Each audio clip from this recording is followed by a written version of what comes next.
a commitment to technological modernization and industrial development, and that, of course, just exacerbates the problems we have now.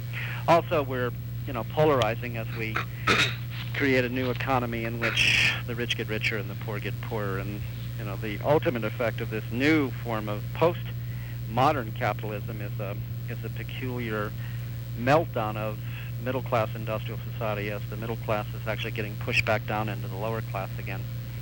So you're getting fabulous amount of wealth with a smaller and smaller group of people, and the lower middle class that used to live in tract houses and have cars and were reasonably well off and had labor unions and could send their kids to college, they're getting forced back into being post-industrial serfs. And so industrial society is coming apart at the seams in more ways than one.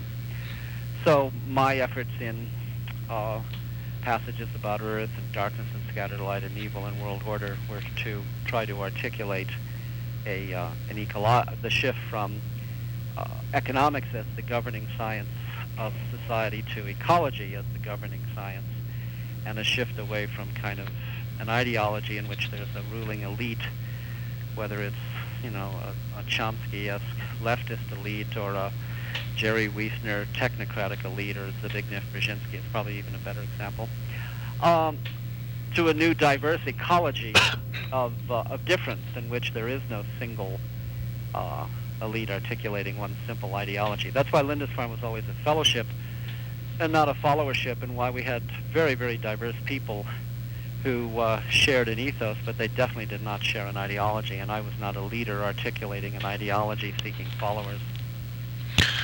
You mentioned very often in your writings that you see the cultural and social structures of the Middle Ages resurfacing in our new electronic society. Could you describe what those structures are? Well, part of it is disliterate in the sense that you're going back to a culture that's not based on, the Gutenberg galaxy of the middle classes having access to information through books and paperbacks. You're going to television and channels and cable TV and internet, and this is creating a kind of disliterate internet chatter where people, certainly don't write Jeffersonian 18th century letters on the internet. So you get a culture in which is a meltdown of civilized literacy. You get a meltdown of the nation state, and a meltdown of the middle class, and a return to aristocrats and serfs, and you get global noetic polities that were very much like the church and the religious orders in the Middle Ages, that, like the Knights Templar, that extend across boundaries and are not wed to any particular nation-state ideology, whether these are like Microsoft or Pepsi or science, or there are many, or pop music. There are many, or Greenpeace. There are many different versions that are meta-national configurations where identity is coming from nationalism.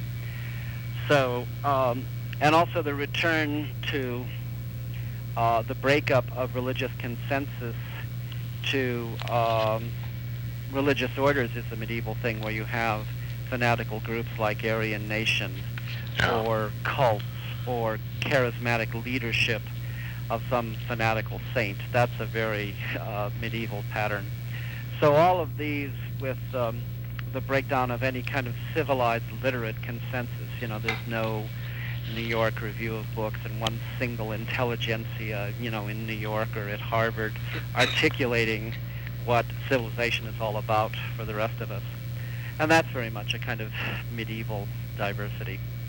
So it's a raggle-taggle system of fools and Goliards and scholars and knights in their electronic castles, and that kind of, and then aristocrats not in land, but aristocrats in vast resources of money in a kind of Bill Gates way. The other medieval thing is the way in which information is being controlled by these vast, what I call electronic latifundia. The latifundia were these huge, colossal slave plantations that came at the end of the Roman Empire before the collapse. And when you have CNN and Capital Industries and Disney and Time Warner and all these vast informational processing units coming together to control books and publishing and Barnes & Noble bookstores and satellites and software and internet and all of these things, America Online, you're getting a kind of dumbing down homogenization where the people are sort of collectivized in these sort of, like as I said in the book, they're in feedlots like cattle, and they're just fed this techno swill. Yeah. So what you get, when I had Prime Star on my backyard satellite dish in Colorado, I had like 50 channels, but it was all garbage. It was all the fishing Tell me channel, about it. the golf channel, the faith and values channel, Yeah. and there was no intellectual content whatsoever. And PBS wasn't an amazing. alternative because it was all an Oklahoma PBS. It thought educational television was Lawrence Welk, Cars, and a concert where you photograph the pianist's hands, which is a travesty of music. So that kind of dumbing down of America and creating this kind of techno swill is very much turning people into serfs. They're not citizens who are, reading pamphlets and philosophy and coming to empowerment of philosophical discourse and voting for their representative in Washington. They're just voting for the celebrity of their choice. So that's a medieval formation where everybody becomes a techno-peasant. Yeah. And that's going to continue. It's very hard for intellectuals such as I to live in that world because basically, it's very hard for anyone to find my books in a bookstore because in Barnes & Noble, the publisher has to be a large, rich publisher, and he has to bribe and rent the shelf space. The publisher has to pay a fee if the book is turned out or spine out. If the shelf is in the front close to the windows, they have to pay more. And so intellectual publishers can't afford to pay those rates. And so intellectuals such as I won't be repressed. You just won't find us in Barnes & Noble. You'll only find, O.J. Simpson or a movie star. Sure.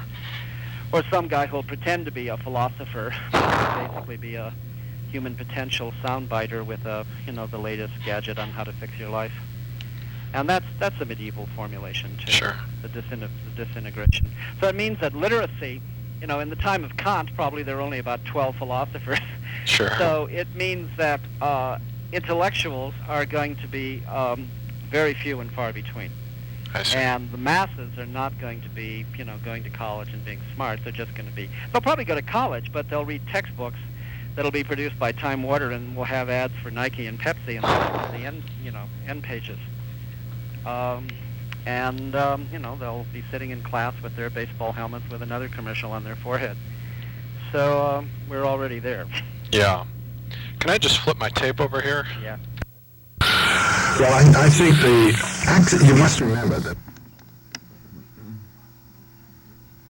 Okay.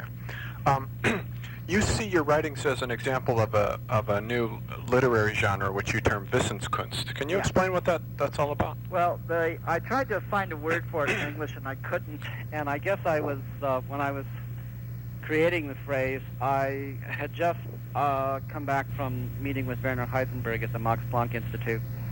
And I was reading some poetry of Rilke, and so my mind was more in the German language, and I was thinking of the German word for science, Wissenschaft, and thought, well, what I'm looking for is something that's not quite Schaft, but Kunst, and so I thought, well, why don't I just call it Wissens? At first I called it Wissen, and then the Germans said, no, it's better, a more grammatically correct German in the genitive form if you call it Wissenskunst, and so in later books I correct the German word and call it Wissenskunst.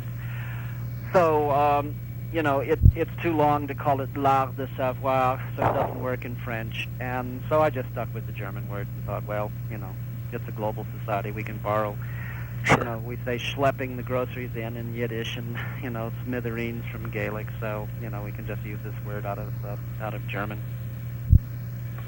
But it's basically, I'm not alone in this. Lewis Thomas, who won the National Book Award for Lives of a Cell, I had lunch with him once along with the sculptor Noguchi when I was out in Southampton.